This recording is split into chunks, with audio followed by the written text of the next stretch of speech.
vegetarian, so he tries to eat a lot of whole foods. But if David and Michelle are over there eating processed and ultra processed foods, you can best believe that's where the sugar is hiding. The sugar is in the processing. It's sort of like a preservative. They know that it appeals to people's palate, and that sugar in most things is what makes you come back for more. So last night,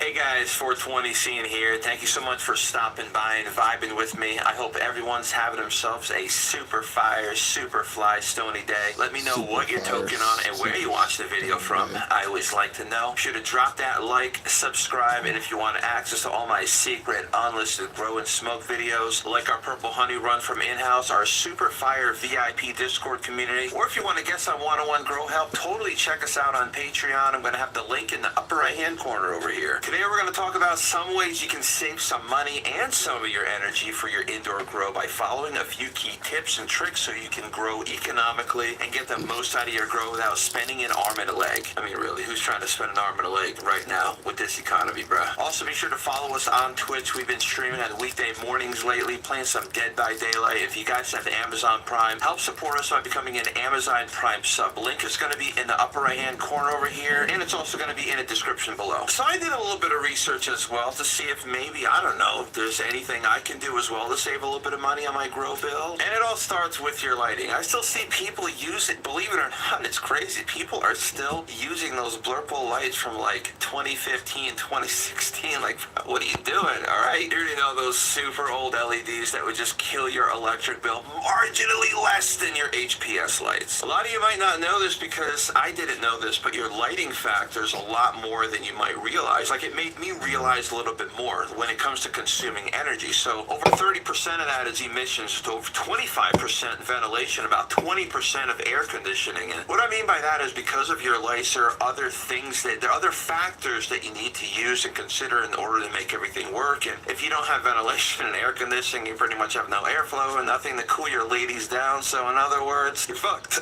A lot of people think that your lights are only going to cost a certain amount of electric, but it's more than just your electric consumption. I know that's what we think because that's just kind of like right in front of us, you know, we don't take into other factors. And I'm not here to tell you not to use your AC or, to have completely shit airflow. Trust me, I'm all about airflow. I'm all about having best environmental conditions and all that stuff. I mean, have you watched my videos? I'm just pointing out that because of the lights, you have to look at other things that do take up energy as well that you guys might not really think about. Safe to say that most of us are already using the good LEDs, like the newer style LEDs. So my advice is to ditch that Blurple crap if you have it and get something with some Samsung diodes. I don't really want to dive too much about LEDs only because I feel like most of us already have some really good LEDs with Samsung diodes. And just in case that you're not, I'm telling you right now, there's some really good brands out there, and I kid you not, they're going to give you some good results. They'll save you a little bit of money if you're not using the newer LED technology. It's just to name some brands: Bloom Plus, HLG, Grower's Choice, Mars Hydro, specifically the TS and FC series. I'm not really a fan of the SP series, so kind of stay away from them. Those are pretty fire, like the TS and FC series and,